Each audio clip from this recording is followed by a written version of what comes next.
Ladies and gentlemen, welcome back to another episode of the Draw Step. I have missed you guys. It has been a while, but don't you worry. I am back, and today I have a disgusting deck that is going to win you so many games. This is a very fast-paced deck. It has some game-winning combos. It has some alternate win conditions. It has a little bit of everything, and it is a pretty competitive deck, even stacking it up against some of the higher tier decks. So the commander that I am working with for today's deck is Orvar the All Form. This old guy is mono blue, so a little bit limited there, but the effect is insane. 4 mana for a 3/3 changeling. Don't care too much about the changeling factor. All we really care about is this line of text. Whenever you cast an instant or sorcery spell, if it targets one or more other permanents you control, create a token that's a copy of one of those permanents. And then it also says whenever a spell or ability an opponent controls causes you to discard this card, create a token that's a copy of target permanent. We don't really care. Orvar's our commander. He's really never going to be in our hand. He's just going to be in our command zone and or on the battlefield, obviously. Duh. But what he's doing is, for just barely sniffing in the direction of any of your permanents, he is creating a copy of those permanents. This effect is so strong and so busted, and I'm going to show you why in a second. Let's get into the deck build. First, starting off, most of our lands are just basic islands. It's a mono blue deck. Don't overthink it. However, I do have a few non-basic lands. The first one being Cloud Post, which comes into play tapped, but you tap it and add 1 to your mana pool for each locust in play. So again, Orvar, he just says any permanent. So it can be a land, it can be a creature, it can be whatever. What we're doing here, the logic behind Cloud Post, is we're going to, over time, target it, create additional copies of Cloud Post. So we're going to be able to add more mana. These are going to be producing more mana over time as we get more copies of them. Similar deal with Glimmer Post. It's another locust land. When it enters, you gain 1 life for each locust on the battlefield, and then add 1 to your mana pool. So as you create more copies of that, you're going to get more life gain. And then last, we have Urza's Workshop. It has Metalcraft tap, add colorless for each Urza land you control. Activate only if you control 3 or more artifacts. So as you create more and more of these Urza lands, again, they're going to tap for more and more mana. So it's a cool and unique way to ramp in blue. You don't say that too often. Speaking of our ramp, we have Arcane Signet 2, and then create a blue Soul Ring, because obviously we have a Soul Ring in this deck. I put a Soul Ring in every deck that I can. Eldrazi Sky Spawner. It says when it enters the battlefield, put a 1/1 colorless Eldrazi Scion token onto the battlefield. It has sacrificed a creature, add 1 to your mana pool. So this is ramp really from the standpoint of it creates a temporary ramp, but as the game goes on, we can target it, we can make more copies of it, and create more and more mana for us to use. And actually, we'll get into in a second a way that you can even bust that even more. But we also have Fellware Stone. It says add 1 mana of any color that an opponent could produce. That is a little limited. However, in a game of Commander, you got multiple opponents. It is most likely that at least one of them is running blue. And then finally, we have High Tide for 1 blue mana. It says until end of turn, whenever a player taps an island for mana, that player adds an additional 1 blue. So again, we are running mono blue. We can play that at the start of our turn. If we have 5, 6, 7 lands, we're now netting 12, 13, 14 mana. It is an insane temporary ramp piece right there. Speaking of nutty blue things or things that blue was born to do. I have quite a few counterspells in this deck. I mean, look at me. I am a true red-blooded American. Of course, I have counterspells in my blue deck. I feel like I would be sick, deranged even, if I did not. But for our counterspells, we have negate, counter target non-creature spell, Long River's Pull. You can gift a card, kind of interesting. Counter target creature spell. If the gift was promised instead, counter target spell. So basically, like the OG counter spell, just with giving somebody a card. Disdainful Stroke for 2 mana. Counter target spell with converted mana cost 4 or greater. Twist Reality, 3 mana, either counter target spell or manifest dread. Nice little flexibility there. The OG counter spell for 2. An offer you can't refuse for 1. Mana Drain for 2 mana. This is a nice counter and ramp piece. And then last, we have Essence Capture. Get a counter, a spell, and put a 1/1 counter on one target creature you control, which, funny enough, is working with Orvar's ability there. So that's kind of a 2-for-1 that you get. Speaking of other blue nasty things that blue likes to do, we have a little bit of gaining control, taking our opponent's things. Now, why this is so important and why I decided to add this into the deck is because our commander is only allowing us to copy our stuff. So if our opponents have something really cool on the battlefield that we want to be able to have copies of, all we have to do is just kind of snaggle it over to our side of the board, and then we can create more copies of it. So easy peasy. All right, starting out, we have Beguiler of Wills. Beguiler of Wills, 5 mana, tap, gain control of target creature, power less than or equal to the number of creatures you control. We are going to be growing quite a board state, quite a few creatures, so we'll be able to steal some pretty big things with that. Willbreaker, 5 mana. Whenever a creature an opponent controls becomes a target of a spell or ability you control, gain control of that creature for as long as you control Willbreaker. That will be very easy and very inexpensive for us to do. So we'll be able to take quite a few creatures with it and then create quite a few copies of those. So even if we lose our Willbreaker, we'll still have the copies of our opponent's stuff. Master Thief for 4 mana. When it enters the battlefield, gain control of target artifact for as long as you control Master Thief. Again, we only need to get it over to our side for a minute, then we'll touch it ourselves and make plenty of other copies of it. Overtaker for 2 mana. You can pay for, tap, discard a card from your hand, untap target creature and gain control of it until end of turn. That creature gains haste until end of turn. So again, it's only temporary thievery. So really our opponents can't even be upset about it. It's more of a loan, a borrow of sorts that we will then make copies of so we can keep it forever. Invoke the Winds. 5 mana, gain control of target artifact or creature, untap it. Blue Sun's Twilight, 2 and an X. Gain control of target creature with mana value X or less. If X is 5 or more, create a token that's a copy of that creature. Even better. We love making token copies over here.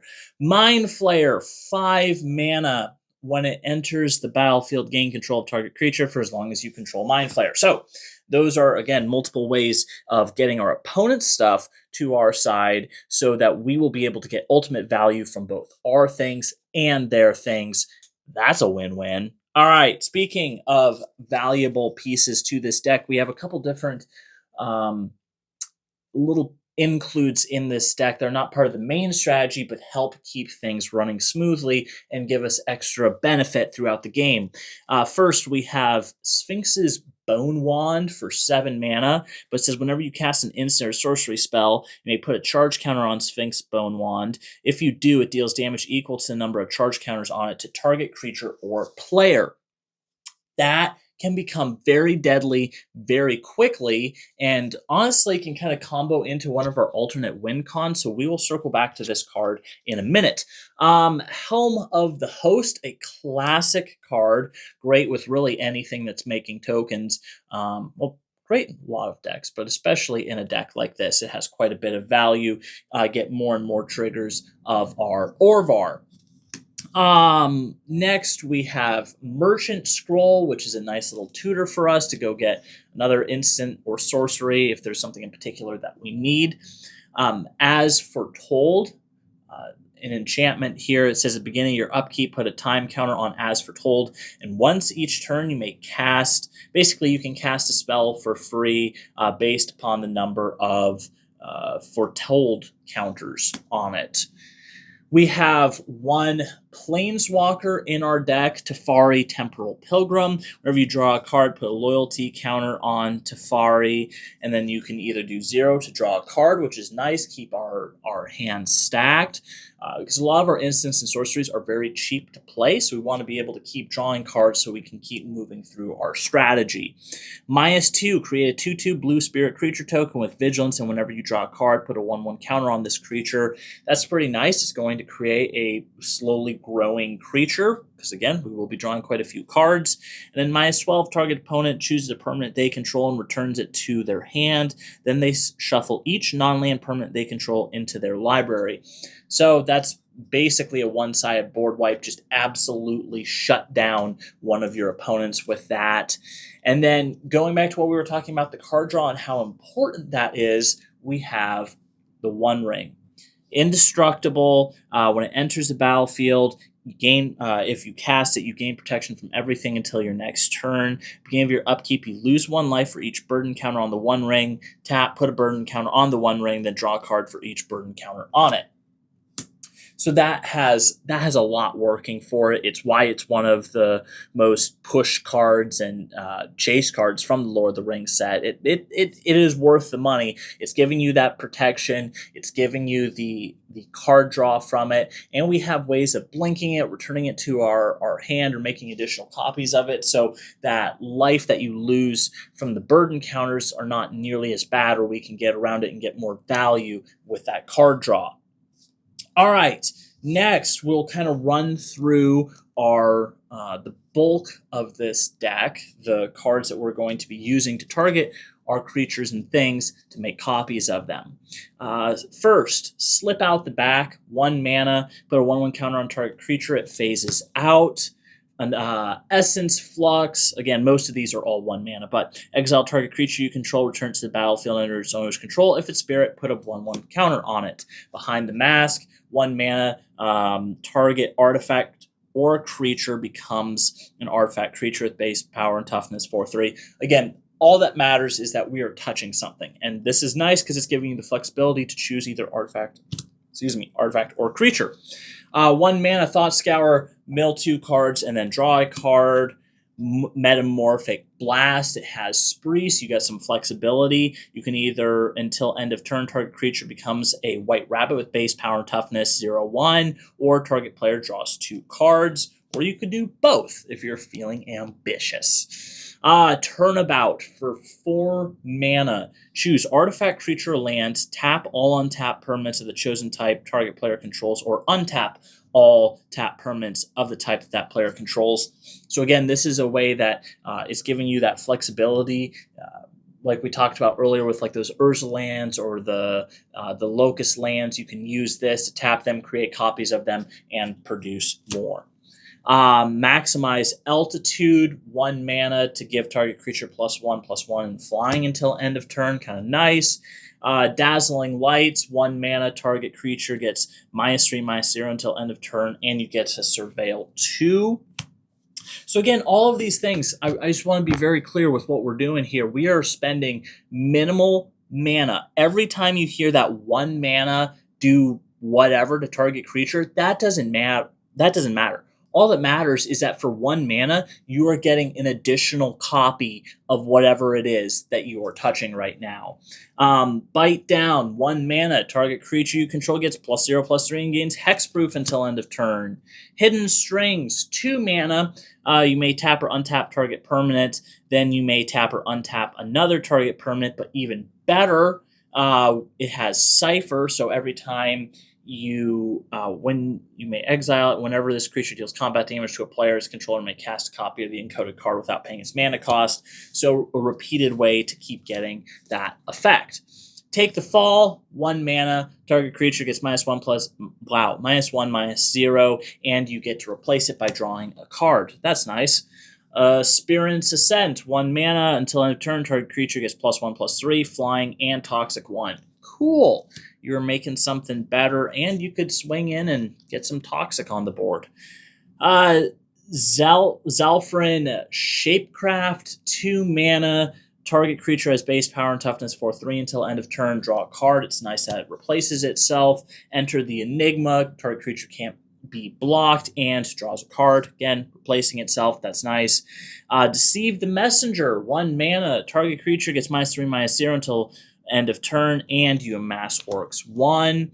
Retraction Helix, 1 mana, until end of turn, target creature gains tap, return target non-land permanent to its owner's hand. If you have a way of copying this or bringing it back, which we'll get into later, doing this, you can pretty much wipe somebody's board by bouncing it all to their hand, which is a very atrocious and toxic thing to do. But that's what we like to do around here. So, can't complain. Trait Doctoring, 1 mana. Change the text of target permanent by replacing all instances of 1 color word with another, or 1 basic land type with another until end of turn. That, cool. Says a lot of things. We don't really care about it. All that matters is that we are getting to target something. Planar Incision for 2 mana. Exile target artifact or creature, then return to the battlefield under its owner's control with a +1/+1 counter on it. Ghostly Flicker. Exile 2 artifacts, creatures, and or lands you control, then return those cards to the battlefield under your control. And last, we have Piracy Charm for 1 mana. Choose 1. Target creature gains Island Walk until end of turn. Target creature gets +2/-1 until end of turn, or target player discards a card. Again, doesn't really matter which one you choose, as long as you are choosing to target one of your things, so you're getting a copy of it. Great. Fan-frickin-tastic. Now that we understand how we're going to be running this deck, what we're going to be doing as far as those very cheap spells to be targeting, let's get into some of the creatures that we're wanting to target and make multiple copies of. First, Wavebreak Hippocamp for 3 mana. Whenever you cast your first spell during each opponent's turn, draw a card. Very nice. Creating, having that you get create multiple copies of things, and you're getting that card draw to replace the cards that you're using to do it. Silent Hall Creeper for 2 mana. It starts as a 1/1 that can't be blocked, but whenever it deals combat damage to a player, choose one that hasn't been chosen. Either put 2 1/1 counters on it, draw a card, or it can become a copy of another target creature you control. Archmage Emeritus, I'm not sure. 4 mana to 2/2, and whenever you cast or copy an instant or sorcery spell, draw a card. Again, obviously, we're going to be casting a lot of these, so now we're getting to draw a lot of cards. And speaking of drawing cards, we have Psychosis Crawler. This is a great one to create a lot of copies of, because whenever you draw a card, each opponent loses 1 life. So if you have multiple of those, it can really ping out your opponents, do quite a bit of damage that way. For 5 mana, we have Precursor Golem, which this thing gets out of hand pretty quickly. When it enters the battlefield, put 2 3/3 colorless golem artifact creature tokens onto the battlefield.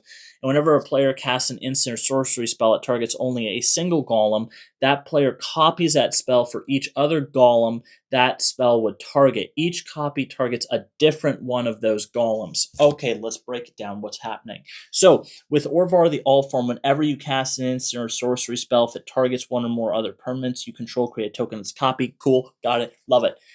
You target, first you would have the Precursor Golem enter the battlefield. It creates 2, and then you would touch it with one of your spells. It would create a copy of the Precursor Golem, so it would create 3, and then it would create 3 more, and so on.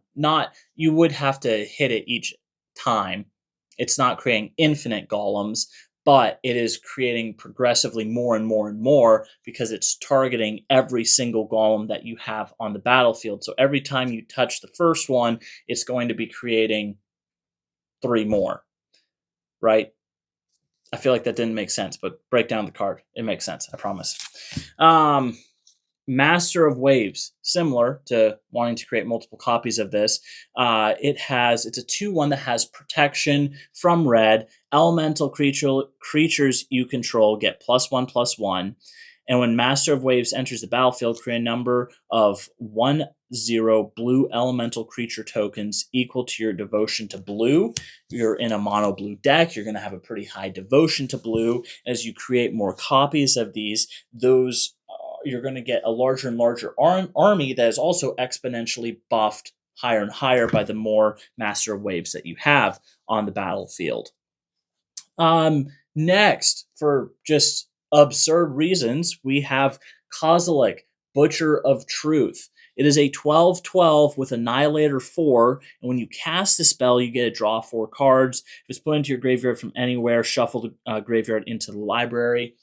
All that really matters, the drawing 4 when we first lay it, that's great. But having this on the battlefield, you hit it with a Piracy Charm. Gets +2/-1. Cool. Now you have 2 12/12 Annihilator 4s that you'll be able to swing on your opponent. It's going to get insane so quickly. So that's, again, why having all of those spells that are only 1 mana is so strong. You can create a massive army out of nowhere.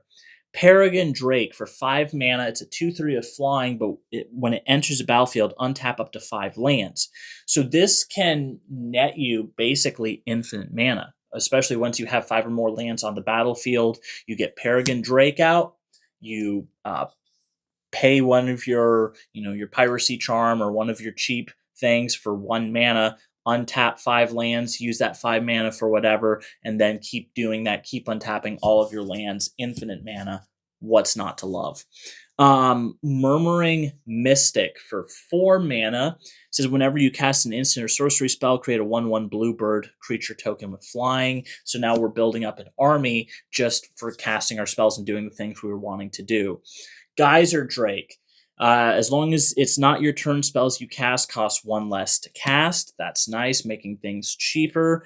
And then similar to our other Eldrazi in the deck, we have Artisan of Kozilek. When it enters the battlefield, you can return target creature from your graveyard to the battlefield. That's great, but it's a 10/9 with Annihilator too. So having a lot of those on the battlefield, again, just run through your enemies. And then last, we have Platinum Angel for 7 mana, kind of an iconic card. You can't lose the game and your opponents can't win the game. That's definitely something that we want to create multiple copies of, just as an insurance, a backup plan to make sure, short of a board wipe, that our opponents can't win or that we can't lose, more importantly. Speaking of winning, let's get into some of our alternate ways of winning the game, or some of the combos that we have in the deck. This is a 3-piece combo with a couple different ways of making it work. The first and probably most important part of this is Phyrexian Altar. So sacrifice a creature, add 1 mana of any color. Then we have a couple different ways of doing this. You could use your Sphinx Bone Wand that we had mentioned earlier, or the more iconic way of doing it, an Aetherflux Reservoir. Either one of those pieces will have to be on the board in addition to our Phyrexian Altar. And then probably the cheapest way to do it would be either Shipwreck Dowser, or Scholar of Ages is a little bit more expensive, but they do the same thing. They say when it enters the battlefield, return target instant or sorcery card from your graveyard to your hand. Scholar of Ages just gets to return 2. So here's the situation. Here's what we're in. We have that Phyrexian Altar on the battlefield. We have our Aetherflux Reservoir on the battlefield. We get our Shipwreck Dowser. You would cast it. You get to return one of your cheap spells, like a Slip Out the Back, or what's another good example? Here we go. Maximizing Altitude. This is great. So you cast this, you return Maximizing Altitude from your graveyard to your hand. You pay 1 to copy your Shipwreck Dowser. It creates a copy of the Shipwreck Dowser, returning this back to your hand.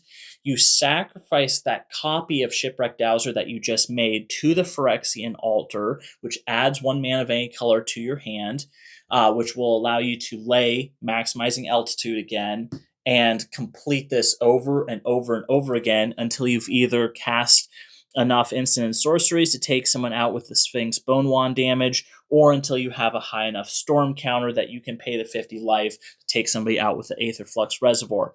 So again, there's redundancy built into this deck, so if an opponent takes out 1 piece, we have ways around that, but it's basically you just need any of those 3 cards ready to go, and you will be able to win the game.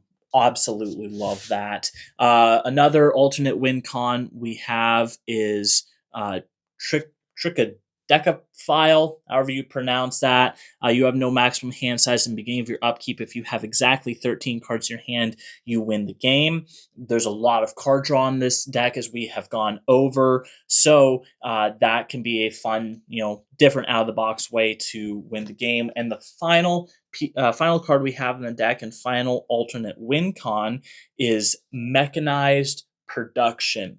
For 4 mana, you get to enchant artifact you control. At the beginning of your upkeep, create a token that's a copy of enchanted artifact. Then if you control 8 or more artifacts with the same name as one another, you win the game.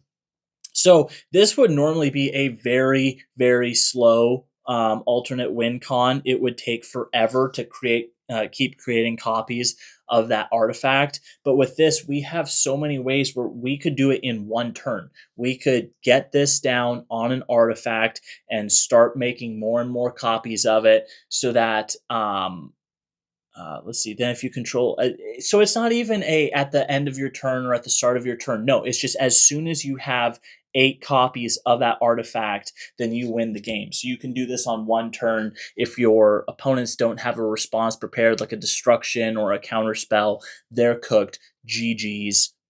Nice coming. So again, this is Orvar the All-Form, an incredibly strong deck.